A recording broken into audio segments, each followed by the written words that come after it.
ಸಚಿವರಾದಂಥ Krishna ಬೈರೇಗೌಡರವರ ಜೊತೆಲಿದ್ದೇನೆ. Sir, ಈಗ ಬಿಹಾರದ ಚುನಾವಣೆಯ ಫಲಿತಾಂಶ ಖಂಡಿತವಾಗಿ ಇಡೀ ದೇಶ ತಿರುಗಿ ನೋಡೋಕೆ ಮಾಡ್ತಾ ಇದೆ. ಕಾರಣ, ನಮ್ಮ ಕರ್ನಾಟಕದ ಮೇಲೆ ಬಿಹಾರದ ರಿಸಲ್ಟ್ ಅತ್ಯಂತ ದೊಡ್ಡ ಪರಿಣಾಮ ಬೀರುತ್ತೆ ಅನ್ನೋ ಒಂದು ಊಹೆ ಇದೆ, ಲೆಕ್ಕಾಚಾರ ಕೂಡ ಅದೇ ಇರಬಹುದು. ಆ ಕಾರಣದಿಂದ ಯಾವ ಥರ ನೋಡ್ತಾ ಇದ್ದೀರಾ ನೀವೀಗ? ಫಲಿತಾಂಶ ಈಗ ಹೊರಬರಲಿಕ್ಕೆ ಆರಂಭ ಆಗಿದೆ. ಈಗ ನೋಡಿದಾಗ NDA 80 ಸೀಟ್ ಇದೆ, ಇಂಡಿಯಾ ಒಕ್ಕೂಟ 65 ಸೀಟ್ ಇದೆ. ಸದ್ಯಕ್ಕೆ ನೋಡಿದಾಗ ಡಿಫ್ರೆನ್ಸ್ ಇನ್ನೂ ಕಡಿಮೆ. ಅಂತಿಮ ಫಲಿತಾಂಶ ಏನಾಗುತ್ತೆ ಅಂತ ಈಗಲೇ ಇನ್ನೂ ಹೇಳಲಿಕ್ಕೆ ಆಗೋದಿಲ್ಲ. ಸೊ ಇದು ಫಸ್ಟ್ ಪಾಯಿಂಟ್. ಎರಡನೇದು, ಕರ್ನಾಟಕದ ಮೇಲೆ ಪರಿಣಾಮ ನನಗೆ ಗೊತ್ತಿಲ್ಲ ಯಾವ ಥರ ಆಗುತ್ತೆ ಅಂತ. ಕರ್ನಾಟಕದ ಸ್ಥಿತಿಗತಿಗಳು ಬೇರೆ, ನಮ್ಮ ಪರಿಸ್ಥಿತಿನೇ ಬೇರೆ, ಬಿಹಾರದ ಪರಿಸ್ಥಿತಿನೇ ಬೇರೆ.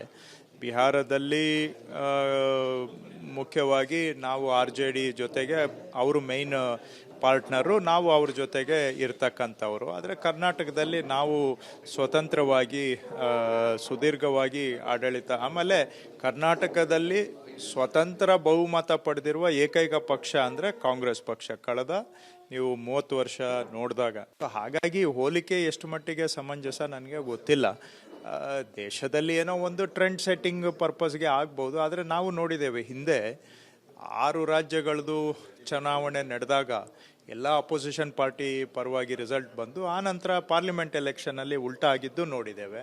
ಪಾರ್ಲಿಮೆಂಟ್ ಎಲೆಕ್ಷನಲ್ಲಿ ಉಲ್ಟಾ ಆಗಿ ಮತ್ತೆ 6 ತಿಂಗಳಿಗೆ ಬದಲಾವಣೆ ಆಗಿದ್ದು ನೋಡಿದ್ದೇವೆ. ಹಾಗಾಗಿ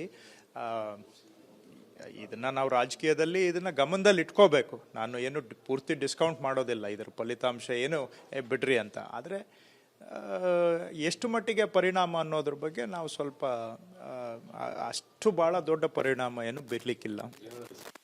ಪೊಲಿಟಿಕಲಿ ಏನಕ್ಕೆ ರಾಜ್ಯಕ್ಕೆ ಕನೆಕ್ಟ್ ಆಗ್ತಿದೆ ಅಂದರೆ, ಒಂದು, ರಾಜಣ್ಣವರಿದ್ದಾಗ ನವೆಂಬರ್ ಅಂತ ಒಂದು ಮುನ್ಸೂಚನೆ ಕೊಟ್ಟಿದ್ರು.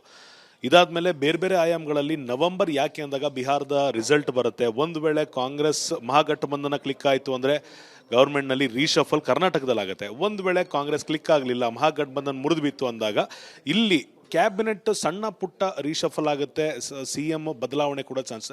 ಎಲ್ಲವೂ ಕೂಡ ಬಿಹಾರಿಗೆ ಕನೆಕ್ಟೆಡ್ ಅನ್ನೋ ಒಂದು ರೀತಿ ಮಾತು. ಅವು ಯಾವೂ ಕೂಡ ಪಕ್ಷದ ವರಿಷ್ಠರು ಯಾರೂ ಈ ಮಾತಾಡಿಲ್ಲ.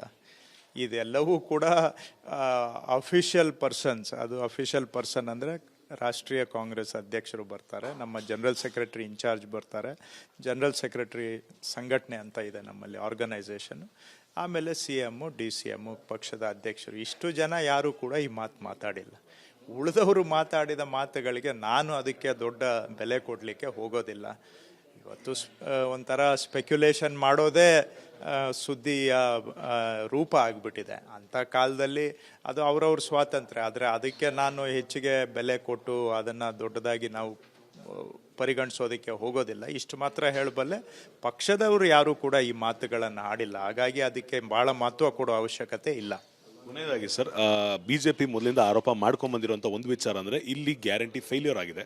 ಇದೇ ಗ್ಯಾರಂಟಿನ ಬಿಹಾರದಲ್ಲೂ ಕೂಡ ಪೋರ್ಟ್ರೇ ಮಾಡಿದ್ದಾರೆ. So it will be a failure ಅನ್ನೋ ಒಂದು ರೀತಿ ಕಳೆದ ಅನೇಕ ದಿನಗಳಿಂದ ನಾಯಕರು ಮಾತಾಡ್ತಿದ್ದಾರೆ. How do you see this sir?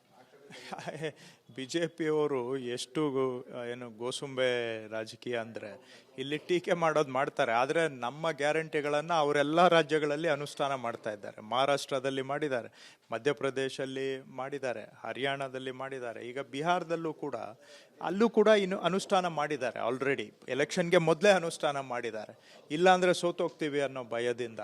ಹಾಗಾಗಿ ಅವರ ಗೋಸುಂಬೆ ನೀತಿ ಇದರಲ್ಲಿ ಸ್ಪಷ್ಟವಾಗಿ ಕಾಣ್ತದೆ. ಈ ಎಲ್ಲ ಟೀಕೆ ಮಾಡೋವಾಗ ಇದೆಲ್ಲ ರೇವಡಿ ಕಲ್ಚರ್ ಅಂತ ಮಾತಾಡಿದರು, ಇದೆಲ್ಲ ದಿವಾಳಿಗೆ ಅಂತ ಮಾತಾಡಿದರು. ಆದರೆ ಈಗ ಬೇರೆ ರಾಜ್ಯಗಳಲ್ಲಿ ಅವರೇ ಅನುಷ್ಠಾನ ಮಾಡ್ತಾ ಇದ್ದಾರೆ. ಇದು ಎಲ್ಲ ಫೇಲ್ ಆಗುತ್ತೆ ಅನ್ನಂಗಿದ್ರೆ ಅವ್ರು ಯಾಕೆ ಅನುಷ್ಠಾನ ಮಾಡ್ತಾ ಇದ್ದಾರೆ? ಅವರು ಶ್ರೀಮಂತರ ಪರ ಇರುವಂಥ ಪಾರ್ಟಿ ಅವರು.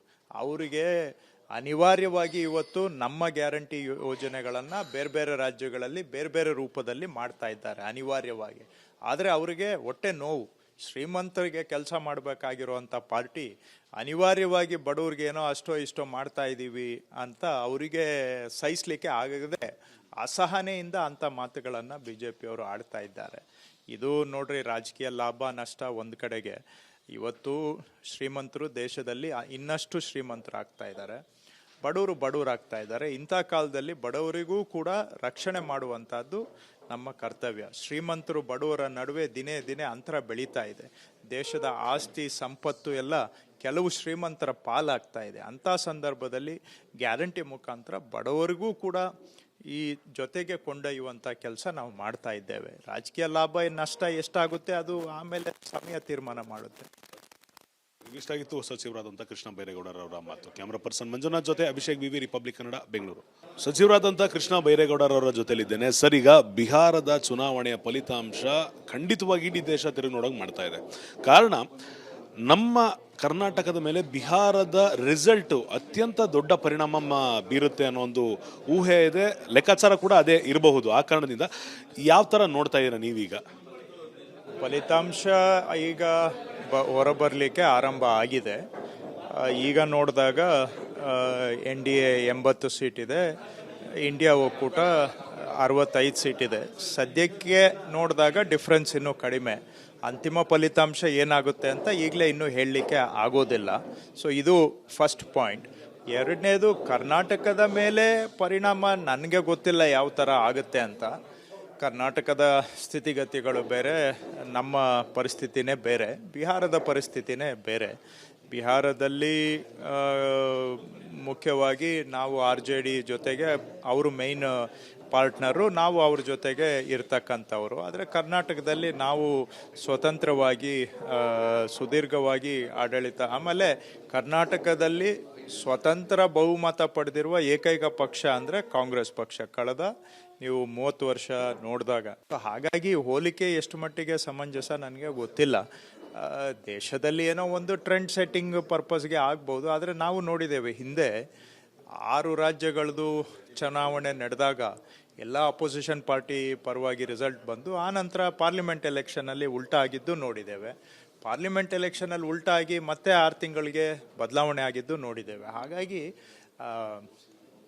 ಇದನ್ನ ನಾವು ರಾಜಕೀಯದಲ್ಲಿ ಇದನ್ನ ಗಮನದಲ್ಲಿ ಇಟ್ಕೋಬೇಕು. ನಾನು ಏನು ಪೂರ್ತಿ ಡಿಸ್ಕೌಂಟ್ ಮಾಡೋದಿಲ್ಲ ಇದ್ರ ಫಲಿತಾಂಶ ಏನು ಬಿಡ್ರಿ ಅಂತ. ಆದರೆ ಎಷ್ಟು ಮಟ್ಟಿಗೆ ಪರಿಣಾಮ ಅನ್ನೋದ್ರ ಬಗ್ಗೆ ನಾವು ಸ್ವಲ್ಪ ಅಷ್ಟು ಬಹಳ ದೊಡ್ಡ ಪರಿಣಾಮ ಏನು ಬೀರ್ಲಿಕ್ಕಿಲ್ಲ. ಪೊಲಿಟಿಕಲಿ ಏನಕ್ಕೆ ರಾಜ್ಯಕ್ಕೆ ಕನೆಕ್ಟ್ ಆಗ್ತಿದೆ ಅಂದ್ರೆ, ಒಂದು, ರಾಜಣ್ಣವರಿದ್ದಾಗ ನವೆಂಬರ್ ಅಂತ ಒಂದು ಮುನ್ಸೂಚನೆ ಕೊಟ್ಟಿದ್ರು. ಇದಾದ್ಮೇಲೆ ಬೇರೆ ಬೇರೆ ಆಯಾಮಗಳಲ್ಲಿ ನವೆಂಬರ್ ಯಾಕೆ ಅಂದಾಗ ಬಿಹಾರದ ರಿಸಲ್ಟ್ ಬರುತ್ತೆ. ಒಂದು ವೇಳೆ ಕಾಂಗ್ರೆಸ್ ಮಹಾಗಠಬಂಧನ ಕ್ಲಿಕ್ ಆಯಿತು ಅಂದ್ರೆ ಗವರ್ಮೆಂಟ್ನಲ್ಲಿ ರೀಶಫಲ್ ಕರ್ನಾಟಕದಲ್ಲಿ ಆಗುತ್ತೆ. ಒಂದು ವೇಳೆ ಕಾಂಗ್ರೆಸ್ ಕ್ಲಿಕ್ ಆಗಲಿಲ್ಲ, ಮಹಾಗಠಬಂಧನ್ ಮುರಿದು ಬಿತ್ತು ಅಂದಾಗ ಇಲ್ಲಿ ಕ್ಯಾಬಿನೆಟ್ ಸಣ್ಣ ಪುಟ್ಟ ರೀಶಫಲ್ ಆಗುತ್ತೆ, CM ಬದಲಾವಣೆ ಕೂಡ ಚಾನ್ಸ್. ಎಲ್ಲವೂ ಕೂಡ ಬಿಹಾರಿಗೆ ಕನೆಕ್ಟೆಡ್ ಅನ್ನೋ ಒಂದು ರೀತಿ ಮಾತು. ಅವು ಯಾವೂ ಕೂಡ ಪಕ್ಷದ ವರಿಷ್ಠರು ಯಾರೂ ಈ ಮಾತಾಡಿಲ್ಲ. ಇದೆಲ್ಲವೂ ಕೂಡ ಅಫಿಷಿಯಲ್ ಪರ್ಸನ್ಸ್. ಅದು ಅಫಿಷಿಯಲ್ ಪರ್ಸನ್ ಅಂದರೆ ರಾಷ್ಟ್ರೀಯ ಕಾಂಗ್ರೆಸ್ ಅಧ್ಯಕ್ಷರು ಬರ್ತಾರೆ, ನಮ್ಮ ಜನರಲ್ ಸೆಕ್ರೆಟರಿ ಇನ್ಚಾರ್ಜ್ ಬರ್ತಾರೆ, ಜನರಲ್ ಸೆಕ್ರೆಟರಿ ಸಂಘಟನೆ ಅಂತ ಇದೆ ನಮ್ಮಲ್ಲಿ ಆರ್ಗನೈಸೇಷನ್, ಆಮೇಲೆ CM, DCM, ಪಕ್ಷದ ಅಧ್ಯಕ್ಷರು. ಇಷ್ಟು ಜನ ಯಾರು ಕೂಡ ಈ ಮಾತಾಡಿಲ್ಲ. ಉಳಿದವರು ಮಾತಾಡಿದ ಮಾತುಗಳಿಗೆ ನಾನು ಅದಕ್ಕೆ ದೊಡ್ಡ ಬೆಲೆ ಕೊಡಲಿಕ್ಕೆ ಹೋಗೋದಿಲ್ಲ. ಇವತ್ತು ಒಂಥರ ಸ್ಪೆಕ್ಯುಲೇಷನ್ ಮಾಡೋದೇ ಸುದ್ದಿಯ ರೂಪ ಆಗಿಬಿಟ್ಟಿದೆ. ಅಂಥ ಕಾಲದಲ್ಲಿ ಅದು ಅವ್ರವ್ರ ಸ್ವಾತಂತ್ರ್ಯ. ಆದರೆ ಅದಕ್ಕೆ ನಾನು ಹೆಚ್ಚಿಗೆ ಬೆಲೆ ಕೊಟ್ಟು ಅದನ್ನು ದೊಡ್ಡದಾಗಿ ನಾವು ಪರಿಗಣಿಸೋದಕ್ಕೆ ಹೋಗೋದಿಲ್ಲ. ಇಷ್ಟು ಮಾತ್ರ ಹೇಳಬಲ್ಲೆ, ಪಕ್ಷದವರು ಯಾರೂ ಕೂಡ ಈ ಮಾತುಗಳನ್ನು ಆಡಿಲ್ಲ. ಹಾಗಾಗಿ ಅದಕ್ಕೆ ಭಾಳ ಮಹತ್ವ ಕೊಡೋ ಅವಶ್ಯಕತೆ ಇಲ್ಲ. ಕೊನೆಯದಾಗಿ ಸರ್, BJP ಮೊದಲಿಂದ ಆರೋಪ ಮಾಡ್ಕೊಂಡ್ಬಂದಿರುವಂಥ ಒಂದು ವಿಚಾರ ಅಂದರೆ ಇಲ್ಲಿ ಗ್ಯಾರಂಟಿ ಫೇಲ್ಯೂರ್ ಆಗಿದೆ. ಇದೇ ಗ್ಯಾರಂಟಿನ ಬಿಹಾರದಲ್ಲೂ ಕೂಡ ಪೋರ್ಟ್ರೇ ಮಾಡಿದ್ದಾರೆ. So it will be a failure ಅನ್ನೋ ಒಂದು ರೀತಿ ಕಳೆದ ಅನೇಕ ದಿನಗಳಿಂದ ನಾಯಕರು ಮಾತಾಡ್ತಿದ್ದಾರೆ. How do you see this sir? BJPಯವರು ಎಷ್ಟು ಗೋಸುಂಬೆ ರಾಜಕೀಯ ಅಂದರೆ ಇಲ್ಲಿ ಟೀಕೆ ಮಾಡೋದು ಮಾಡ್ತಾರೆ. ಆದರೆ ನಮ್ಮ ಗ್ಯಾರಂಟಿಗಳನ್ನು ಅವರೆಲ್ಲ ರಾಜ್ಯಗಳಲ್ಲಿ ಅನುಷ್ಠಾನ ಮಾಡ್ತಾ ಇದ್ದಾರೆ. ಮಹಾರಾಷ್ಟ್ರದಲ್ಲಿ ಮಾಡಿದ್ದಾರೆ, ಮಧ್ಯಪ್ರದೇಶಲ್ಲಿ ಮಾಡಿದ್ದಾರೆ, ಹರಿಯಾಣದಲ್ಲಿ ಮಾಡಿದ್ದಾರೆ, ಈಗ ಬಿಹಾರದಲ್ಲೂ ಕೂಡ ಅಲ್ಲೂ ಕೂಡ ಇನ್ನು ಅನುಷ್ಠಾನ ಮಾಡಿದ್ದಾರೆ. ಆಲ್ರೆಡಿ ಎಲೆಕ್ಷನ್ಗೆ ಮೊದಲೇ ಅನುಷ್ಠಾನ ಮಾಡಿದ್ದಾರೆ. ಇಲ್ಲಾಂದರೆ ಸೋತೋಗ್ತೀವಿ ಅನ್ನೋ ಭಯದಿಂದ. ಹಾಗಾಗಿ ಅವರ ಗೋಸುಂಬೆ ನೀತಿ ಇದರಲ್ಲಿ ಸ್ಪಷ್ಟವಾಗಿ ಕಾಣ್ತದೆ.